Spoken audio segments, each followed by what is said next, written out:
most of the time a Warframe does not come along. He usually brings along his toys, and the Pandero belongs to Octavia. Hey guys, hello and welcome back. As always, my name is Leyzar, and today we're gonna be diving deeper into this Mastery Rank 8 secondary weapon, the Pandero. I got a cheap build for you guys, something affordable that anybody can get into, but of course we also have the classic endgame setup with a Revenant.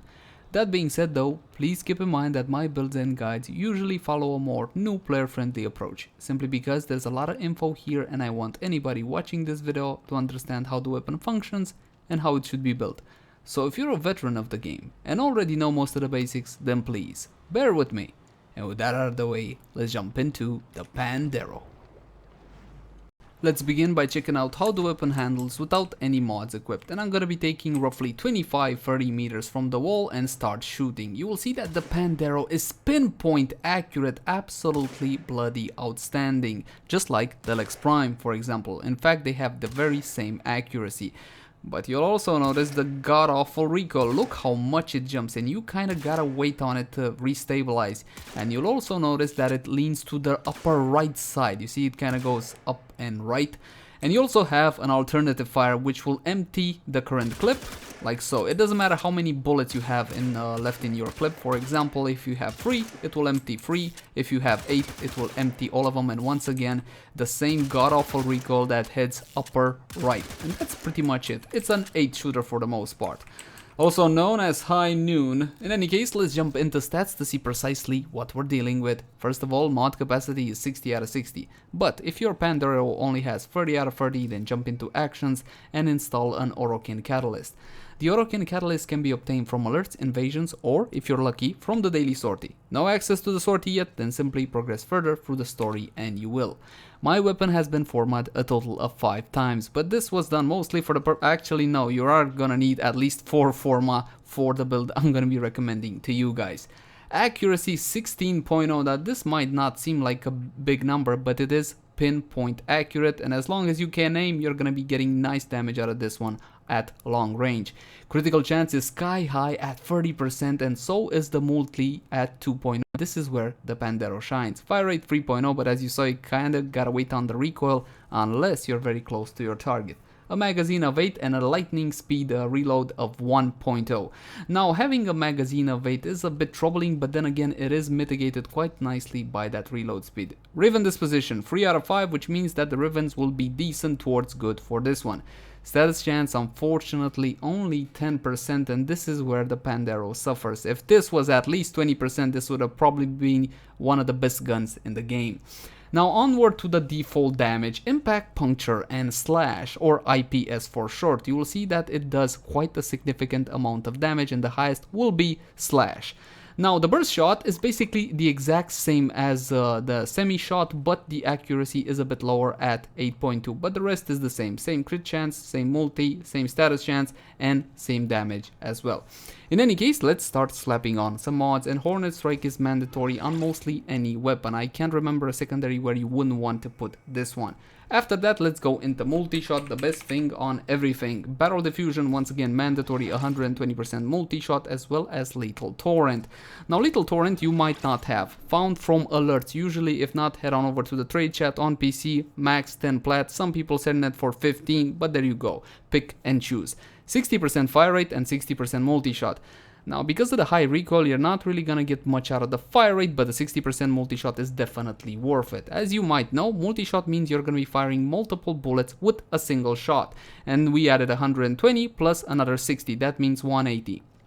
In translation, that means that you are guaranteed to fire 2 bullets with every shot, plus you have an 80% chance at a third bullet. Now let's get into what makes the Pandero great: critical chance and critical damage with Pistol Gambit. Of course, if you guys have Prime versions of any of the mods that I recommend, absolutely go for your Prime versions. For the initial build, we'll keep to normal mods. Pistol Gambit, 120% critical chance, which boosts my critical chance to 66%. As for crit damage, of course, Target Cracker, 60% crit damage. Unfortunately, Target Cracker is a bit underpowered from my point of view, and it will be a huge DPS increase if you can get your hands on Prime Target Cracker. This one fully maxed out is gonna give you 110 critical damage. In any case, my critical multiplier is now 4.5. I got crit chance, I got damage, I got multi-shot. Next, elemental combos, and elemental damage should always be added to a weapon depending on where you're going and who exactly are you shooting, because all the factions in Warframe have different resistances and vulnerabilities. Let's take the example of Corpus faction. They have big shields. Against shields you can build magnetic damage, and magnetic damage will deal extra damage to shields. Alternatively, you can build gas damage, which will bypass their shields entirely on a status proc, or you can just build toxin, and that will again bypass their shields entirely and deal damage to their health. Up against the infested, well, these guys for the most part are fairly weak, so building heat against them usually gets the job done. Keep in mind that the infested have 4 health types. Check that info on the wiki, because each health type has different resistances and vulnerabilities to damage. Today we're going to be taking the example of the Grineer. Grineer are heavily armored targets, and you will find 2 armor types on them. First of all, Alloy, which is usually reserved for their more lighter units. Alloy is weak to radiation damage, which is the combination of heat and electricity. And Ferrite armor. Ferrite armor you will find, for example, on heavy gunners, one of the toughest targets in Warframe. Ferrite armor is usually weak to, not usually, always weak to corrosive, which is the elemental combo between electricity and toxin, and that's what we're going to be testing out today. Again, usually these are some of the toughest targets in Warframe. Let's begin with electricity. You have an option, the same old option. Should I go for the 90 mods, which offer more damage, or the 60-60 mods?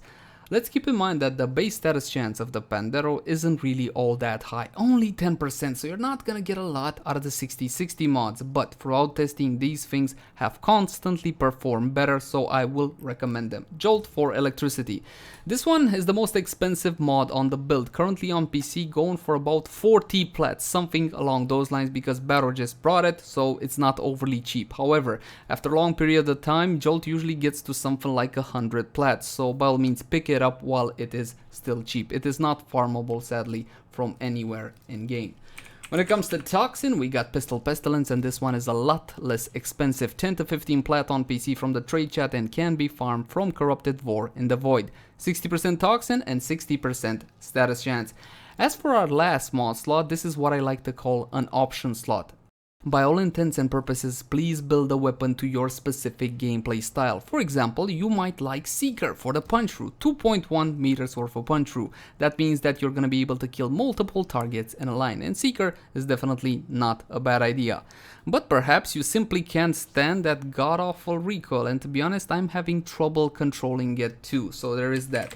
Steady Hands will help you with that. Fairly inexpensive mod, and it will reduce the recoil by 60%, and the Pandero becomes a lot more manageable. But if you guys can stand the recoil and you want the absolute maximum damage and all whatnot, then you have one of 2 options. First of all, you can further increase your elemental combo. In my case, it's corrosive, so adding more electricity or more toxin will get me more corrosive. So you can go for pathogen rounds or convulsion, and since we're on the subject, if you don't have Jolt, then simply swap it out for convulsion. That's gonna do just fine. The differences in damage will be minute.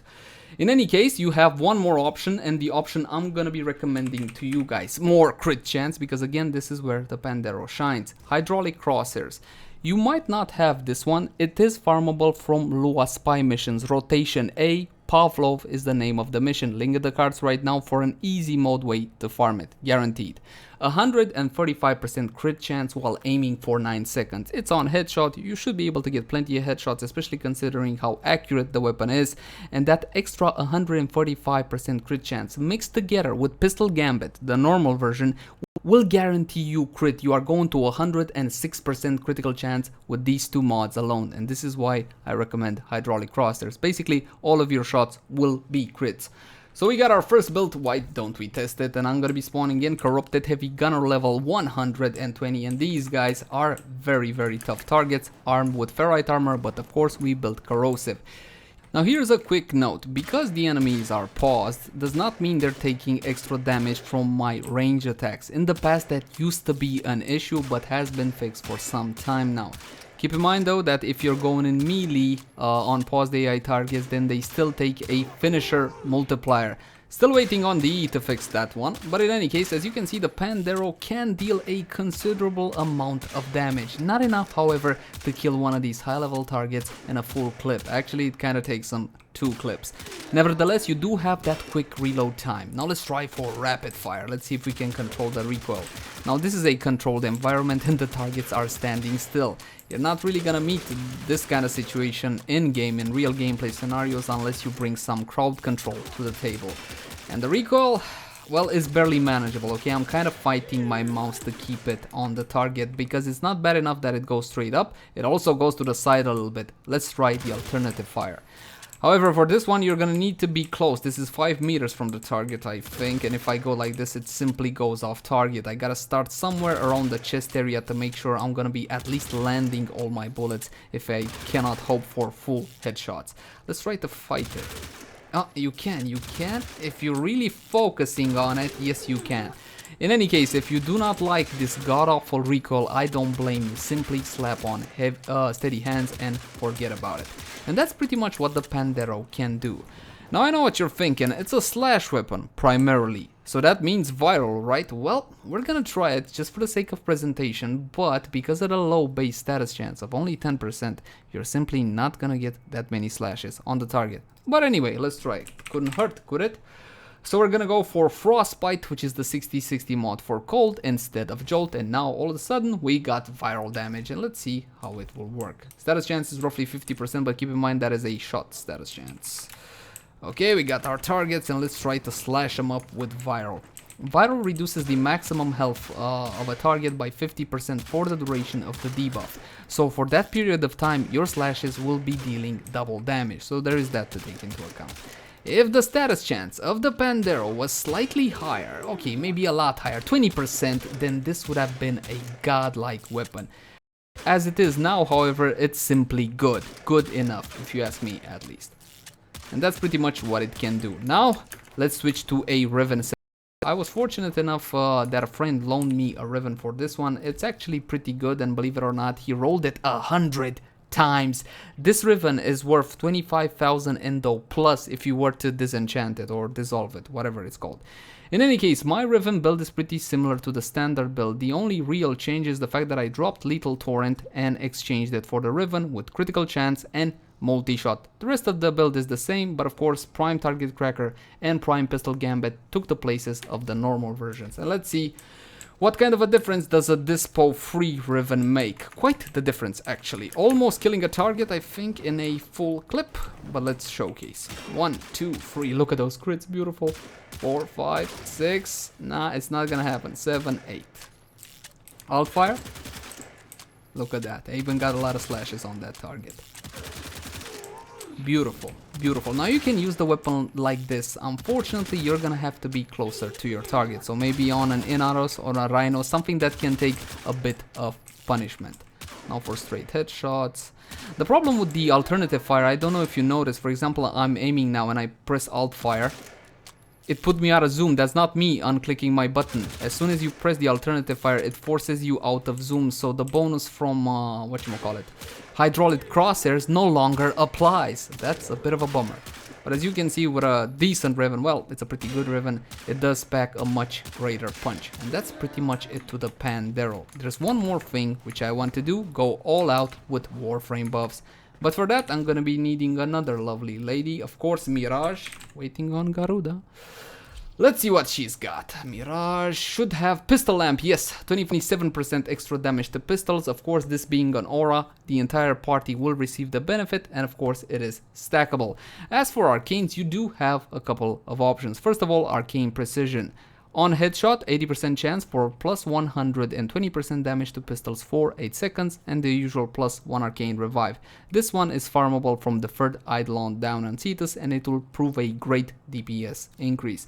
As for your second Revenant, you can go for Arcane Avenger if you like. This is 30% additive bonus after, so you're gonna get that extra 30 over everything that you already have, okay? It's not really worth from my point of view. What you should go for in the case of the Pandero is Arcane Awakening. On reload, 40% chance for plus 100 damage to pistols for 16 seconds. Now that's good uptime. Unfortunately, it's on reload and it's not entirely reliable. Then again, the Pandero's reload is only 1 second and you are going to be reloading quite often. Now let's see what we can do with Warframe buffs. We're gonna re-simulate the exact same targets.